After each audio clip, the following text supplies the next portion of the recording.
வணக்கம் நண்பர்களே, கனி ஜோதிடம். நான் உங்கள் சுகன்யா ஹரி. இன்றைக்கி நம்ம காண்கின்ற தலைப்பு என்னன்னு பார்த்தீங்கன்னா, குலதெய்வம். குலதெய்வம் அப்படின்றது ஒரு தலைப்பே இல்லை, அது ரொம்ப முக்கியமானது, மகத்துவமானது.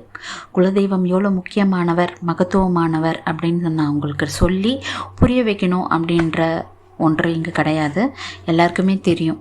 இப்போ வரக்கூடிய படத்தில் கூட குலதெய்வம் யார், குலதெய்வம் எப்பேற்பட்டவர், குலதெய்வத்தின் அருள் நம்மளுக்கு எப்படி தேவைப்படுகிறது, எப்படி அது வேலை செய்யுதுன்னா அவ்வளோ அழகாக அவ்வளோ அற்புதமாக சொல்கிறாங்க. அதெல்லாம் பார்க்கும்போது ரொம்ப மகிழ்ச்சியாக இருக்குது.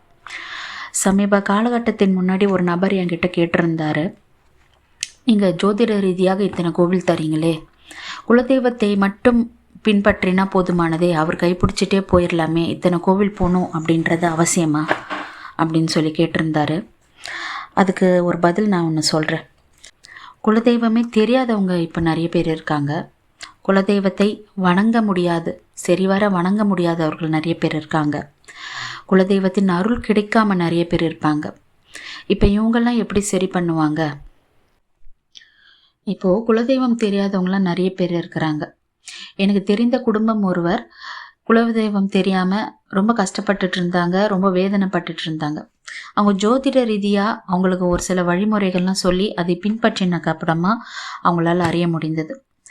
அப்புறம் பார்த்திங்கன்னா, வணங்க முடியாத சூழ்நிலை, வேலையின் நிமித்தம் காரணமாக வேறு ஒரு இடத்தில் வேலை செய்ய வேண்டிய வர சூழ்நிலையால் வணங்க முடியாது, சரிவர வணங்க முடியாது. எனக்கு வேண்டியப்பட்ட கிளைண்ட் ஒருத்தங்க ஒரு விஷயம் சொன்னாங்க. அது என்னென்னா, அவங்க ஊரில் அவங்க குலதெய்வத்துக்கு உருவம் கிடையாது. ஒரு ஒரு கல், ஒரு வடிவத்தில் இருக்கின்ற ஒரு கல், அதுதான் அவங்க குலதெய்வமாக வழிபட்டுட்டு வராங்க.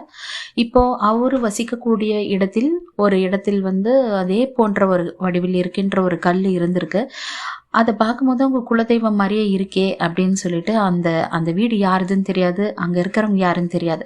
ஆனால் அந்த சைட்லாம் போகும்போது ஒரு 2 நிமிஷம் நின்று அதை அவர் குலதெய்வமாக பாவித்து அவர்கள் கும்பிட்டு போவதாக என்கிட்ட சொன்னாங்க.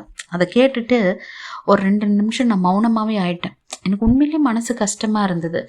ஏன்னா அவர் எவ்வளோ குலதெய்வத்தின் மேலே அன்பு வச்சிருக்கிறாரு, மரியாதை வச்சிருக்கிறாரு, எவ்வளோ பக்தி வச்சிருக்கிறாரு. ஆனால் அவரால் சரியாக வணங்க முடியலையே. குலதெய்வம் வடிவில் இருக்கக்கூடிய அந்த அந்த வடிவம் கூட அவருக்கு ஞாபகம் இருக்குதுன்னா அப்போ அவர் எவ்வளோ பக்தியாக இருக்கிறாரு. அதை பூர்வீகத்தை விட்டு தூக்கி வெளியில் போட்டுருச்சு இல்லைங்களா. அவரை வணங்க முடியாத, சரிவர பின்பற்ற முடியாத மாதிரி இருக்கு இல்லைங்களா. அடுத்தது பார்த்திங்கன்னா, அருள் கிடைக்காதது. அருள் கிடைக்காததுன்னா, குலதெய்வம் யாருன்னு தெரியும், வழிபடுவாங்க, பின்பற்றுவாங்க. ஆனால் அங்கே போயிட்டு வந்தால் எதனா பிரச்சனைகள் நடக்கும். சில பேருக்கு குலதெய்வம் கோயில் போயிட்டு வந்தால் எதனா பிரச்சனைகள் ஏற்படும், ஆக்சிடெண்ட் ஏற்படும், பொருளாதார இழப்பீடு, பொருள் இழப்பீடு, இல்லை தொழில் பிரச்சனைகள், ஏதாவது ஒரு பிரச்சனைகளை கொண்டு நம்மளுக்கு சேர்ந்துடும். அவங்களுக்கே தெரியும் குலதெய்வம் கோயிலுக்கு போயிட்டு வந்துதான் ஏதோ ஒரு பிரச்சனை நடக்குது அப்படின்னு தெரியும். அது எல்லாமே என்ன நினச்சிட்டு இருக்கீங்கன்னா, உங்கள் ஜோதிட ரீதியாக கிரகங்கள் சொல்லப்பட்டது தான். இவனுக்கு குலதெய்வம் தெரியணுமா வேணாமா, வணங்கணுமா வேணாமா, அருள் கிடைக்கணுமா வேணாமா, எல்லாமே உங்கள் ஜோதிட ரீதியாக இருக்கின்ற கிரகங்கள் தான் தீர்மானிக்குது. நீங்கள் ஒன்றும் நினைக்கிறது கிடையாது. அங்கே கிரகங்கள் சொல்லப்படுறது தான் உங்களுக்கு நடக்குது.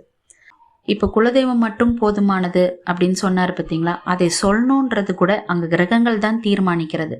நீங்கள் சொல்லும் சொல், செய்யும் செயல் எல்லாமே கிரகங்கள் தான் தீர்மானிக்கிறது. இப்போ உங்களுக்கு இஷ்ட தெய்வங்கள் இருக்கும். ஒரு சில கோயில்கள்லாம் உங்களுக்கு பிடித்தமானதாக இருக்கும், ஒரு சில வழிபாடுகள் உங்களுக்கு பிடித்தமானதாக இருக்கும்.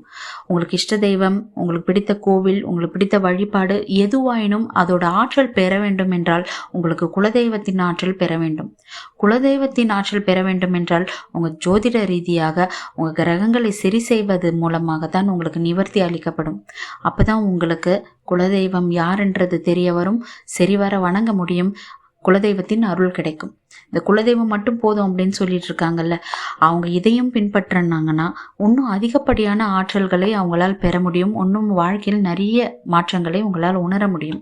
உங்களை நான் இந்த ஹோமம் பண்ணணும் சொல்ல போகிறது கிடையாது, இந்த பூஜையில் கலந்துக்கோ அந்த பூஜையில் கலந்துக்கோன்னு சொல்ல போகிறது கிடையாது. உங்கள் ஜாதக ரீதியாக உங்களுக்கு கோவிலுக்கு அணைத்து தருவேன். அதை நீங்கள் பின்பற்றி வந்தீங்கனாலே போதுமானது. நீங்கள் வழிபட்ட பலன் கண்டிப்பாக உங்களை ஒரு நாள் காப்பாற்றியே தீரும். சரிங்களா. கட்டணமும் சாதாரண கட்டணம் தான். உங்களுக்கு ஜோதிடம் பார்க்கணுன்னு விருப்பம் இருந்ததுன்னா ஸ்க்ரீனில் தெரிகிற நம்பருக்கு காண்டாக்ட் பண்ணுங்கள். மீதி டீட்டெயில்ஸ் எல்லாம் சொல்கிறேன். சரி, மீண்டும் சந்திக்கலாம். நன்றி, வணக்கம்.